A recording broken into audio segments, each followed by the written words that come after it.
I'm still standing in the foyer, suitcase in hand, when my mom drops the baby monitor into my palm like a grenade. "We'll be gone a week." She says it like she's giving instructions to a house-sitter. I laugh. She doesn't. My stepdad is loading their bags into the car. 2 large suitcases, a carry-on, beach towels. "Wait, what? You're watching him. We're leaving." "Mom, I just got here. And we're just leaving. The baby's fed. Monitor's charged, we'll text you." "You can't just..." She's already brushing past me. The front door closes behind them before I even sit down. I stand there, frozen. The baby monitor crackles. I hear my half-brother crying upstairs. Then I hear the car engine start. Pull away. Disappear. I stare at the monitor in my hand, at my suitcase still by the door, at the Christmas tree in the corner, half decorated. I walk to the window, watch their taillights fade down the street. Gone. They're actually gone. I look down at the monitor again. The baby's crawling toward a tipped-over bottle, alone. I realize something then, something that makes my stomach drop. I've just been conned. My name is Talia Reed, and I just flew 3,000 miles to be my mother's free babysitter while she vacations in Jamaica, without telling me, without asking, just using me, like she always has. But this time would be different. 2 weeks ago, my phone buzzed. Voicemail from Mom. I almost didn't listen. We hadn't spoken in 8 months, not since I moved to Seattle, not since I stopped returning her calls. But something made me press play. "Talia, honey, it's Mom." Her voice was soft, almost sad. "I know we haven't talked. I know things have been hard, but it's Christmas and the family misses you." A pause. "I miss you. It's not the same without you here." I felt my throat tighten. "I want to make things right. Please come home. I'll even cover your flight. Just please, let me see my daughter for Christmas." She was crying. Actually crying. I sat on my apartment floor, listened to it 3 more times. My best friend Zara found me there. "Don't," she said immediately. "Don't what?" "Whatever you're thinking, don't." She invited me home for Christmas. "Your mom doesn't just want you back, Talia, she wants something from you." "You don't know that." I know her pattern. Every time she reaches out, there's an agenda. Maybe she changed. People like that don't change. But I wanted to believe. Wanted to think my mom actually missed me, actually wanted me there. So I booked the flight, cried a little when I hit confirm. Told myself maybe, just maybe, this Christmas would be different. I should have listened to Zara. I try calling my mom. No answer. Straight to voicemail. I text her. "Where are you? You can't just leave me here." Delivered. Not read. I look around the house. There's no list, no schedule, no instructions. Just a single diaper bag on the kitchen counter, and a crib upstairs I didn't even know existed. I check the bag. 3 diapers, a half-empty pack of wipes. That's it. For a week. I open the pantry, find formula next to an expired can of soup. Check the fridge. Milk that expires tomorrow. 1 jar of baby food. Nothing else. She didn't even stock up. Didn't prepare. Just left. The baby starts crying upstairs. Louder now. Desperate. I run up. Find him in the crib. 6 months old. Face red from screaming. Diaper soaked through. I pick him up. Have no idea what I'm doing. He's heavier than I expected. Squirming. Still crying. I bounce him awkwardly. "Shh, it's okay. It's okay." But it's not okay. Nothing about this is okay. I change his diaper. Fumbling with the tabs, getting them crooked. He cries harder. I start crying too. Standing in my mother's guest room, holding a baby I barely know, completely alone, realizing I've been set up, used, abandoned, again. Day 2. I haven't slept more than 90 minutes straight. The baby wakes every 2 hours, screaming, hungry or wet or lonely. I drag myself out of the guest bed, feed him, change him, rock him, put him down, collapse, repeat. I try to shower, get the water running, step in. He starts screaming. I throw on a robe, run back. He spits up all over the comforter, projectile, everywhere. I strip the bed, one-handed while holding him. No idea where the washing machine is. I call my mom again. Nothing. I text her. "This isn't fair. You can't do this." No response. Then, 3 hours later, my phone buzzes. Instagram notification. Mom posted a photo. Her and my stepdad on a beach. Crystal blue water. Perfect sunset. Caption. "Finally relaxed. I'm holding a screaming baby. Microwaving peas cause I can't find anything else. Wearing the same shirt for 2 days, and she's posting vacation photos with 17 likes. Her friends commenting. So deserved. Enjoy every minute. You look amazing." I stare at the photo, at her smile, so carefree, so happy. While I'm drowning, They didn't just leave me, they used me, planned this, manipulated me into coming home, so they could escape. I screenshot the post, don't know why, just evidence of something. I'll figure out what later. Day 3. Someone knocks on the front door. The baby's napping. I panic. Tiptoe downstairs, open it a crack. It's the neighbor, Mrs. Chen. No wait, I can't use that name. Mrs. Patterson from next door. I heard crying. Is everything okay? Yeah, fine, just babysitting. Oh, is your mom around? No, she's out. On vacation? I freeze. You know about that? Her face shifts, concerned now. She mentioned she was going away, said you were so excited to spend the holidays bonding with your baby brother. My stomach drops. She said I was excited? Yes, last week. She told me you specifically asked to watch him. The lie hits me like ice water. That's not what happened. Mrs. Patterson's expression changes, understanding dawning. Oh honey, did she just leave you here? I nod, can't speak. If I speak, I'll cry. She steps inside. Let me help you. What do you need? I don't even know. Have you eaten? I realize I haven't. Not a real meal since I arrived. She brings me groceries that afternoon. Diapers, formula, real food. Tells me to call if I need anything. I thank her. Close the door. And add this to my mental list. Mom told the neighbors I wanted this. Lied to cover her tracks. Made sure her story was airtight. This wasn't impulsive. This was calculated. The baby's sleeping. I need a blanket. Check the guest room closet. Nothing. Try the hallway linen closet. Empty. Finally check the guest room dresser. Bottom drawer. And I find it. An envelope. Tucked under some old scarves. Labeled to be deposited Jamaica. My hands shake as I open it. Inside, $3,800 in cash. Crisp hundreds. Neatly stacked. And 2 printed airline tickets. Mom and my stepdad. To Jamaica. Dated for departure, December 23rd. Return, December 30th. Non-refundable, with travel insurance. I checked the date they were purchased. November 15th, 6 weeks ago. Before she even called me, before the tearful voicemail, before the guilt trip about missing me. They'd already booked the trip. Already planned to leave. The tickets even show infant non-travel notation. They weren't bringing the baby. They knew. From the start. This whole thing was premeditated.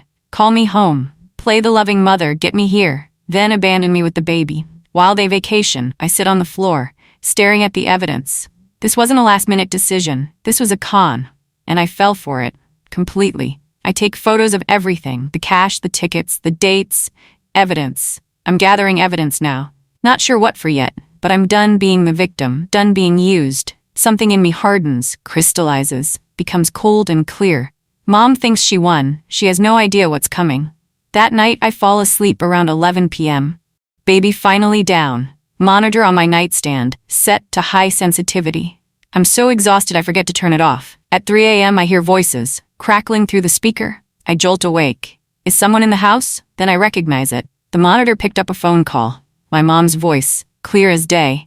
Can't believe she actually came. Laughter. A woman's voice responding. Her friend. You're evil. I love it. She was dumb enough to come back? Of course I'm gonna use her. My blood goes cold. How long are you gone? Whole week. She thinks we're coming back on the 30th, but we extended it. Flights changed. She's gonna be so pissed. What's she gonna do? Leave? Then she'd be the one abandoning a baby. More laughter. You're terrible. I'm practical. Free childcare, free house sitter, and she's guilted enough to do it. What if she calls the cops or something? And say what? My mom asked me to babysit. Please. They talk for another 10 minutes, about the beach, the resort, how nice it is to relax. She never mentions me again, just moves on like I'm nothing. The call ends. I lie in the dark, shaking. She doesn't know I heard, doesn't know the monitor was on, doesn't know I'm recording this, because I am. I grab my phone, hit record, and play back the monitor's last hour. Got it all. Every word, every laugh, every admission, evidence. I think about leaving. Seriously consider it. Pack my bag, call an Uber, get to the airport, take the first flight back to Seattle. Just escape. The baby cries. I go to him, pick him up. He looks at me. Big eyes. Innocent, trusting. None of this is his fault. He didn't ask for this. Didn't ask for a mother who abandons him, or a half-sister who might do the same. I sit in the rocking chair, hold him close, and something shifts. I'm not leaving. Not because of my mom. Not because I'm trapped. But because of him. This little person who deserves better. Who deserves someone who stays. I'm not doing this for her, I whispered to him. I'm doing this for you. He falls asleep in my arms. I carry him to the crib, tuck him in, watch him sleep. Then I open notes on my phone, create a new file, title it Evidence. Start documenting everything. Dates, times, conversations, photos of the empty pantry, screenshots of her vacation posts, the recording from the monitor, the airline tickets, all of it. I don't know what I'm building yet, but I'm building something. A case. Against my mother, against her manipulation, against years of this. I'm not running anymore. I'm fighting back. Quietly, carefully, methodically. She thinks she won. She hasn't. The game just changed. Day 5. I'm looking for the insurance documents for the baby. In case something happens, I check the obvious places. Kitchen drawer, nothing. Bedroom closet, nothing. Then I remember the filing cabinet in the garage. I find it. 3 drawers, locked. I find a key in the kitchen junk drawer. It fits. Inside, organized folders, bills, taxes, legal documents. And then I see it, a folder labeled Estate Planning. I open it. My mom's will, updated 6 months ago. I read through it. The house goes to my stepdad, the cars, the accounts, everything. In guardianship of the baby, in case of emergency, goes to his father's sister, not me. My name isn't anywhere, not as backup guardian, not as beneficiary, not even mentioned. I don't exist in her future. But I'm good enough to babysit, good enough to use, just not good enough to trust, not good enough to matter.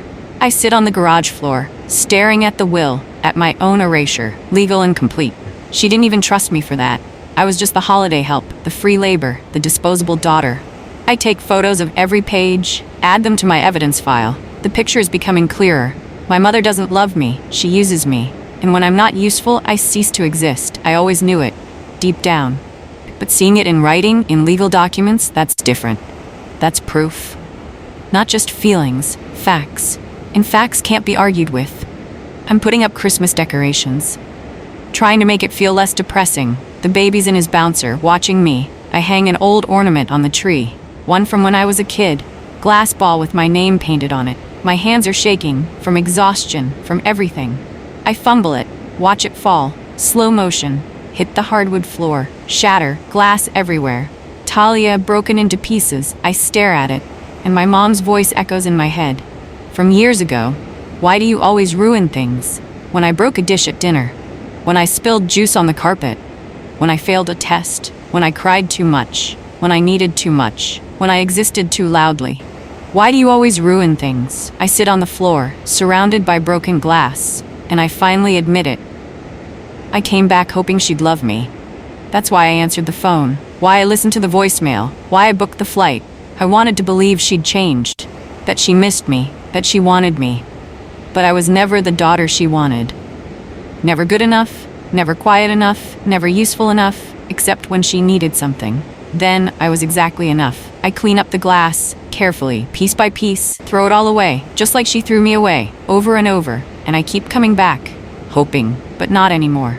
This is the last time. I promise myself, the very last time. I check the mail, bills, catalogs, junk, and a holiday card addressed to my mom, from her best friend, Veronica. I open it. Front, season's greetings. Inside, a handwritten note. To the happy honeymooners, so glad you didn't have to cancel the trip. Genius move getting Talia to babysit. Enjoy every second, XOXO. I read it 3 times. They've been talking about this, laughing about it, for weeks. My mom told her friends, bragged about it, how she tricked me, how clever she was. Getting free childcare, a genius move. I take a photo of the card, add it to evidence. Then I keep reading the mail.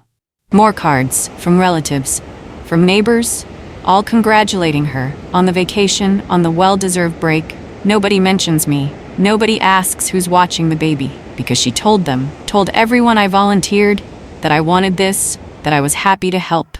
She's rewritten the narrative, made herself the loving mother, who let her daughter bond with her brother, and I'm the willing helper. Not the victim, not the used, just the grateful daughter, so thankful for the opportunity. The lies are everywhere, layers of them. Carefully constructed, she's thought of everything, every angle, every excuse except one. She didn't think I'd fight back, didn't think I'd document, didn't think I'd care. She was wrong. About all of it. Day 6. Someone rings the doorbell. I open it. A man stands there, mid-30s, confused expression. Is Vanessa here? My mom, no, she's out. Out? She told me she'd be here today. I'm supposed to pick up Cameron. Cameron. The baby. This is his father. You're Bryce? Yeah, who are you? Talia, Vanessa's daughter. Recognition. Then confusion. She didn't mention you were here. She asked me to watch Cameron. Last minute. Last minute? When? When she left for vacation. His face changes. Vacation? What vacation? Oh no, she's in Jamaica with my stepdad. Jamaica? Since when? Since the 23rd.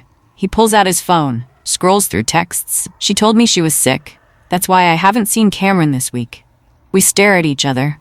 She lied to you too, I say. About a vacation? Why would she? Because she wanted to go, and she didn't want you to know. She left our son with you, someone I've never met? Apparently. He's angry now, not at me. At her. This is unbelievable. She's supposed to check with me before leaving town. It's in the custody agreement. I didn't know that. Of course you didn't, because she doesn't follow rules.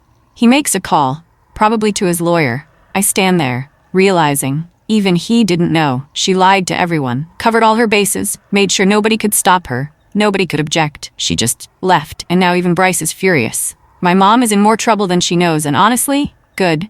She deserves it. All of it. I FaceTime Zara. She answers immediately.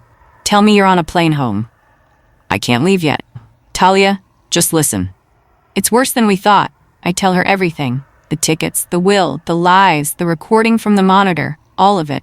Zara's face goes from concern to furious. Talia, this is abuse. I know. Financial abuse, emotional abuse, parental manipulation. I know. You need receipts. I have receipts. I show her my evidence file, photos, recordings, documents, everything organized, time-stamped, categorized. She smiles.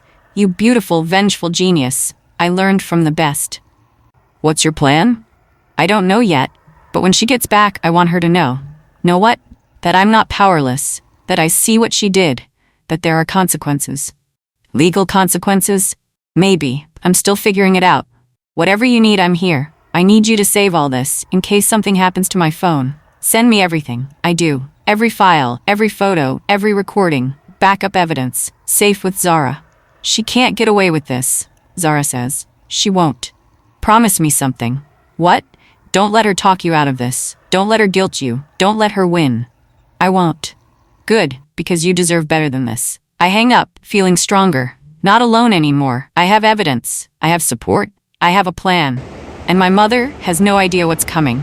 None. I remember something. I'm still on their family phone plan. Never got around to switching. I log into the account. My mom's phone usage, texts, calls, data. I can see it all. And there's one number she texts constantly. Labeled AG. Every night. Multiple messages. I can't read them, but I can see the timestamps. Consistent. Frequent. Almost intimate. Who is AG? I reverse search the number. Find a name. Anthony Garrett, attorney at law, specializing in family law. My stomach drops. Why is my mom texting a family lawyer? Every single night? For weeks, I search his name, find his practice, divorce, custody, estate planning. Is she planning? Is she planning to leave my stepdad? Is that what this is about? I screenshot the phone records, add them to evidence. Then I do more digging. Find Anthony Garrett's LinkedIn. His photo looks professional, but his profile says relationship status, single. And in the comments on one post, someone wrote, "Still breaking hearts, Tony?" His response, "Only the ones worth breaking." The text timestamps suddenly feel different. Late night, early morning, not professional hours, personal hours, intimate hours. My mom isn't just consulting a lawyer, she's involved with him. That's why she wanted this vacation. A week away from everyone, including the baby, including me. Freedom to do whatever, whoever, she wanted. And I'm the fool who made it possible. The free babysitter, enabling her affair. I feel sick, but I also feel vindicated. Because this is leverage. I message an old friend from high school. Piper, haven't talked to her in years, but her mom used to date my stepdad, before my mom married him. I send a casual text. Hey, random question, did you ever babysit for my mom? She responds an hour later. OMG, yes. She pulled the same thing with me once, invited me for Christmas, then stuck me with her toddler while she went to Cancun. My heart stops. Wait, when was this? Like 5 years ago? I was so mad. She did this before? Girl, your mom recycles her daughters. Recycles, like we're all interchangeable, disposable. Did you ever say anything? I tried. She called me ungrateful, said I ruined Christmas. I stopped talking to her after that. I'm so sorry. Don't be. I should have warned you. I figured she wouldn't pull it on her own kid. But she did. Of course she did. Because I'm not special. I'm just the latest in a pattern. The latest victim. The latest free babysitter. She's done this before. To others. Successfully. And she thought she'd do it again. To me. Because it worked every other time. I thank Piper. She sends me a hug emoji. Get her back for both of us. I will. I screenshot our conversation. Add it to evidence. Pattern of behavior. Established history. Not a one-time mistake. A calculated system of using people, then discarding them. I'm just the newest name on the list. But I'll be the last. I'm cleaning the living room. The baby's napping. I knock over my mom's old laptop. It's been sitting on the side table for months. Dusty. Forgotten. It hits the floor. Doesn't break, just powers on. The screen lights up, no password. Just opens. To her desktop. I shouldn't look, I know I shouldn't, but I do. I see a folder. Labeled, Talia Finances. My name, my finances. What? I open it. Inside, spreadsheets, lists of expenses. Going back years. Birthday gifts $150, Christmas presents $300, college care packages $200. Every gift she ever gave me. Itemized, tallied, kept track of. At the bottom, a total, $47,000, with a note, amount Talia owes me. I stare at the screen. She's been keeping score, for years, of every dollar she ever spent on me, as if I asked to be born, as if raising me was a loan. I keep clicking. Find more files, bank statements, credit reports, student loan documents. Wait, I don't have student loans. I open the file. Federal student loan, $12,000, taken out in my name, 5 years ago. Cosigner, Vanessa Reed. My mother. But I never signed this. Never applied for this loan. I was already graduated by then. My hands shake. I click through the documents, see my signature, except it's not my signature. It's close, but the loops are wrong. The slant is off. She forged it, took out a loan in my name without my knowledge, without my permission, stole $12,000 using my identity. This isn't just manipulation, this is fraud. Criminal fraud. I download everything, email it to myself. To Zara, evidence of a crime. I call the loan company, my heart pounding. Federal Student Services, how can I help you? Hi, I have a question about a loan. In my name. Sure, can I have your social security number? I give it. You're typing. Okay, I see one loan, $12,000, taken out in 2018. Can you tell me who the co-signer was? Vanessa Reed. And was I the one who applied? According to our records, yes. You signed the application. Can you tell me where it was signed, electronically or in person? More typing. In person, at our Boulder office. I've never been to Boulder. Pause. Ma'am, are you saying you didn't sign this? I'm saying the signature isn't mine. That's identity theft. I know. You need to report this, immediately. To who? The police? The FTC? And us. We can start a fraud investigation. She walks me through the process. I take notes, file numbers, case references, everything I need. Ma'am, if someone forged your signature, they committed a federal crime. I know. Do you know who did it? I look at the signature again. At my mother's handwriting. Yes, I know exactly who did it. I hang up. Email myself every document, every form, every piece of evidence. This is it. This is my nuclear option.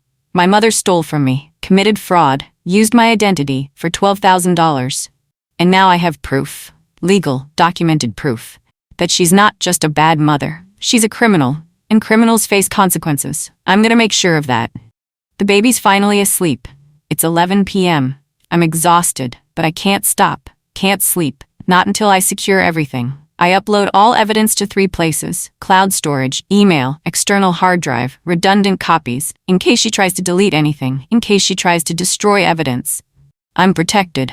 Then I do more research, identity theft penalties, federal fraud charges. Statute of limitations, I have time, 5 years on federal charges. The loan was taken in 2018. It's 2023 now. I'm within the window. I call the FTC fraud hotline, file a report, get a case number. Then I research lawyers, find one who specializes in identity theft cases. Send an email, attach all documents. Subject: family member committed identity theft, need consultation. They respond within an hour. We can help. When can you come in? After New Year's. I'm out of state. We'll hold your case. This is serious. We'll pursue charges. I thank them, close my laptop, sit in the dark. Everything's ready, all the pieces in place. Documentation, legal counsel, evidence. My mother thinks she's on vacation, relaxing, celebrating. She has no idea. A legal storm is gathering, and when she gets back, it's going to hit. Full force, with everything I have. She taught me to be quiet, to be useful, to accept whatever she gave me. But she forgot something. She forgot I'm smart. She forgot I'm capable. She forgot I'm her daughter. And daughters learn from their mothers, even the bad ones. Especially the bad ones. December 30th, they come back. I hear the car pull up, hear their laughter, hear the trunk open. I'm feeding the baby. Calm, quiet, thin, tanned, happy, relaxed. My mom looks at me, no apology, no thank you. Just, did you wash the crib sheets? I smile. Sure did. Good, the house looks clean. I tried my best.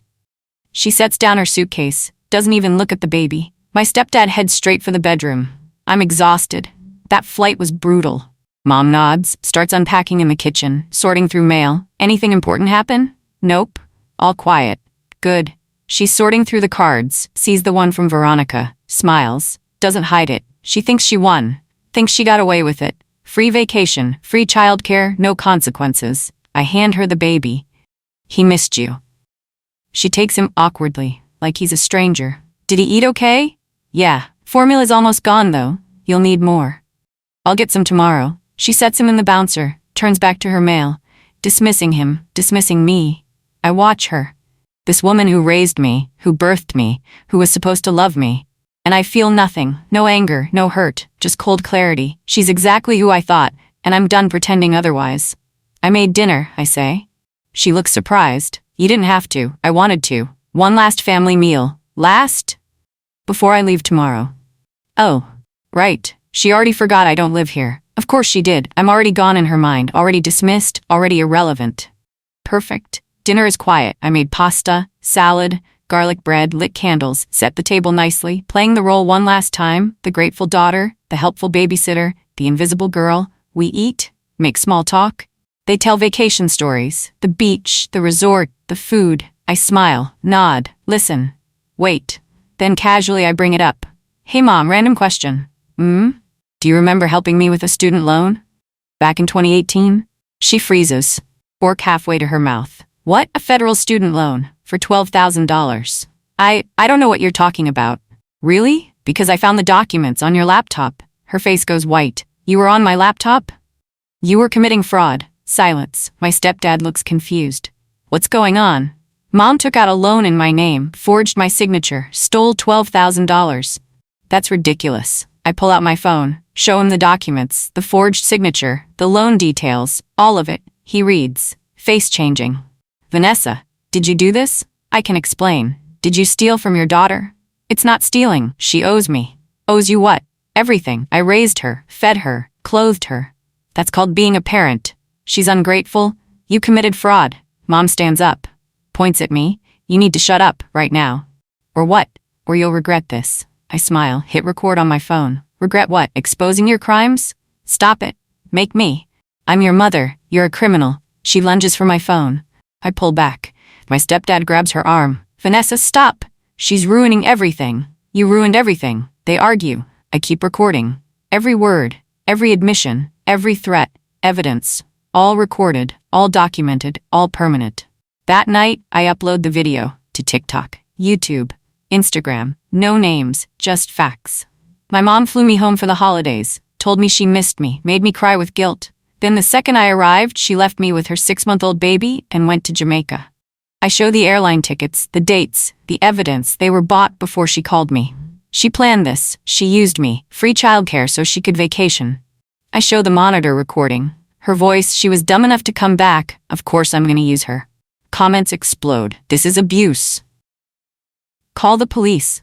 Get out of there. I keep filming. Then I found out she stole from me. Show the loan documents, the forged signature, the proof. She committed identity theft, federal fraud, stole $12,000. More comments, thousands of them. Press charges? She's a monster. You deserve better. The video goes viral. 10,000 views, 50,000, 100,000. Within hours, it's everywhere. My phone explodes with messages from friends, from strangers, from news outlets. Can we interview you? Can we share your story? I say yes. To all of it. Because my mother wanted this quiet, wanted it hidden, wanted to rug sweep and move on. Not anymore. This is public now, permanent now. Everyone knows, everyone sees who she really is, what she really did. And there's no coming back from this. No explaining it away, no rewriting the narrative. The truth is out, and it's viral. My mom tries to get the video taken down, files reports, claims defamation, claims privacy violation, all rejected. It's all true, all documented, all legal. She can't touch it. Meanwhile, her life implodes. Friends stop replying. Family members call, angry. Her church group removes her. Her social circle collapses. The attorney she's been texting, Anthony Garrett, distances himself immediately. Stops answering. Deletes his number. Gone. Bryce, the baby's father, files for full custody. Uses my video as evidence. She abandoned our son with a stranger. His lawyer eats her alive. She loses custody, gets supervised visitation only, 2 hours a week. Her whole perfect life, crumbling. Because the truth came out. Because people saw. Because she couldn't hide anymore. She calls me 17 times. I don't answer. She texts, please take it down. You're ruining my life. How could you do this to your own mother? I block her. All of it. Every platform, every number. Gone. She's been erased, just like she erased me. From her will, from her family, from her life. Poetic justice. People say I went too far, that I should have handled it privately. But private is what she wanted. Private is how she wins. Public is how victims get justice. And I wanted justice, needed it, deserved it. So I took it. Publicly, permanently, proudly. 3 days later, she gets served, right in the driveway. I'm watching from Mrs. Patterson's house. She offered to let me stay there until my flight. We watch through the window. A process server approaches, hands her papers. Vanessa Reed, you've been served. She opens them, face going from confused to horrified. Federal identity theft charges, fraud investigation, court date, January 15th. She screams, actually screams, runs toward Mrs. Patterson's house, pounds on the door. Talia, get out here. Mrs. Patterson doesn't open it, just calls the police. There's a woman threatening my guest. My mom keeps screaming, you destroyed this family, you ruined everything, how could you? I watch, don't respond, don't engage, just watch. She's unraveling, completely. The perfect mother facade? Gone. The manipulative control, broken. The power she held over me, shattered. She has nothing now. No leverage, no secrets, no power. Just consequences, legal, social, personal, all crashing down at once. The police arrive, she's still screaming, they escort her away, give her a warning, tell her to stay away from me. She leaves, crying, broken, alone. I watch her car disappear, and I feel free. Actually, truly free. For the first time in my life, she can't hurt me anymore, can't use me, can't manipulate me. I took back my power, my voice, my life, and I'm never giving it back. Never. A week later, I get a check. From a content licensing agency. They want to use my viral video for a documentary about family abuse. The check is for $8,500. I stare at it. This is real money. Money I earned. By telling my truth, I use it to move out of my Seattle apartment, get a better place, 1 bedroom, big windows, lots of light, furnish it myself, my style, my choices, my space. No hand-me-downs, no gifts with strings attached, just mine. I buy a small Christmas tree, decorated on Christmas Eve, alone, with new ornaments, no old baggage, no broken glass, just fresh starts. I make hot chocolate, sit on my new couch, watch the lights twinkle, and I feel it. Peace. Real, genuine peace. No drama, no manipulation, no expectations, just quiet. Calm. I text Zara. I did it, proud of you. I'm free, finally. Thanks for everything, that's what best friends do. I curl up under a blanket, in my apartment, living my life, on my terms. This Christmas, I gave myself the best gift, not jewelry or money or things, but freedom. From toxicity, from abuse, from her. And that's worth more than anything. Worth the pain, worth the fight, worth everything. I'm finally home, not in a house, but in myself, and nobody can take that away, ever again. New Year's Eve. My phone rings, unknown number. I almost don't answer, but something makes me. Hello, Talia, it's me. Mom's voice, from a borrowed phone probably. I have nothing to say to you. Please, just listen. No. I hope you're happy. Silence. You destroyed this family. You took everything from me, my friends, my reputation, my son. You did that yourself. I'm your mother. You were never my mother. You were my warden. That's not fair. Neither was any of this. I gave you everything. You gave me trauma and debt and years of therapy. I'll need to undo what you did. I loved you. You used me. Talia. This conversation is over. Please. I hang up. Save the voicemail, then delete her number. All of it, every contact, every trace, gone. She tried one last guilt trip, one last manipulation, one last attempt to make me the villain. But it didn't work.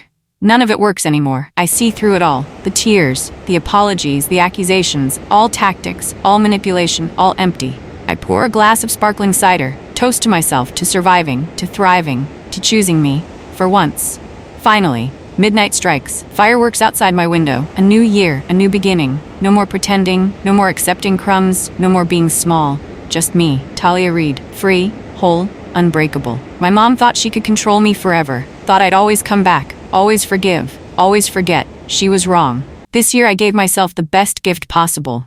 Not stuff, not money, not approval, just peace. Pure, beautiful, hard-won peace, and I'm keeping it. Forever.